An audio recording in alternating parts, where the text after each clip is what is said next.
Non banking financial companies को लेकर हाल ही में मनी9 और आरबीआई की ओर से बड़ी चर्चाएं और बदलाव सामने आए हैं। 2026 में बैंकिंग सेक्टर के ढांचे को बदलने के लिए सरकार और रिजर्व बैंक एक नई रणनीति पर काम कर रहे हैं।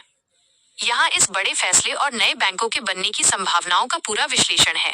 1. क्या एनबीएफसी अब बैंक बन जाएंगे? आरबीआई ने फरवरी 2026 में स्केल बेस्ड रेगुलेशन एसबीआर के तहत एक नया ड्राफ्ट पेश किया है। इसमें बड़े और मजबूत एनबीएफसीएस जैसे टाटा कैपिटल, बजाज फिनसर्व या आदित्य बिरला फाइनेंस के लिए बैंकिंग लाइसेंस पाने का रास्ता आसान बनाने की बात कही गई है। बड़ा बदलाव।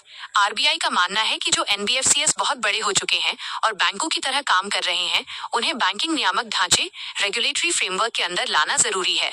फायदा। यदि ये एनबीएफसी बैंक बनते हैं तो वे आम जनता से जमा डिपॉजिट स्वीकार कर पाएंगे और चेकबुक जारी कर सकेंगे, जिससे उनकी फंडिंग लागत कम हो जाएगी।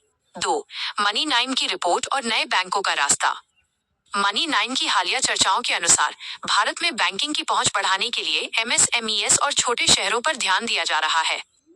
नई श्रेणी टाइप आई एनबीएफसीएस टू आरबीआई ने 1000 करोड़ रुपए से कम एसेट वाले उन एनबीएफसीएस को रजिस्ट्रेशन से छूट देने का प्रस्ताव दिया है जिनका कोई कस्टमर इंटरफेस नहीं है।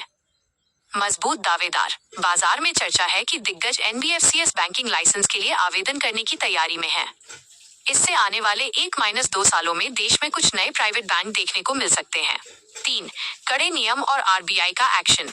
एक तरफ जहां नए बैंक बनने की राह खुल रही है, वहीं नियमों का पालन न करने वालों पर गाज भी गिर रही है। लाइसेंस रद्द। जनवरी और फरवरी 2026 में आरबीआई ने नियमों के उल्लंघन के कारण लगभग 35 एनबीएफसीएस के रजिस्ट्रेशन रद्द किए हैं।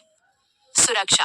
आरबीआई का स्पष्ट संदेश है कि केवल वही कंपनियां बैंक बन पाएंगी जिनका ट्रैक रिकॉर्ड साफ है और जिनका एनपीए फंसा हुआ कर्ज बहुत कम है। मुख्य बिंदु। एनबीएफसीवीएस बैंक 2026। विशेषता। वर्तमान एनबीएफसी। नया बैंक प्रस्तावित। पब्लिक डिपॉजिट कुछ ही ले सकते हैं, पूरी तरह से ले सकेंगे। चेकबुक, एटीएम जारी नहीं कर सकते, जारी कर सकेंगे। फंडिंग लागत अधिक, बाजार से पैसा उठाना कम, बचत खातों से पैसा। नियामक सख्ती मध्यम, बहुत अधिक, आरबीआई की सीधी निगरानी। अगला कदम। क्या आप उन चुनिंदा एनबीएफसीएस की लिस्ट देखना चाहेंगे जो बैंकिंग लाइसेंस की रेस में सबसे आगे हैं, या आप निवेश के नजरिए से टॉप एनबीएफसी स्टॉक्स के बारे में जानना चाहते हैं?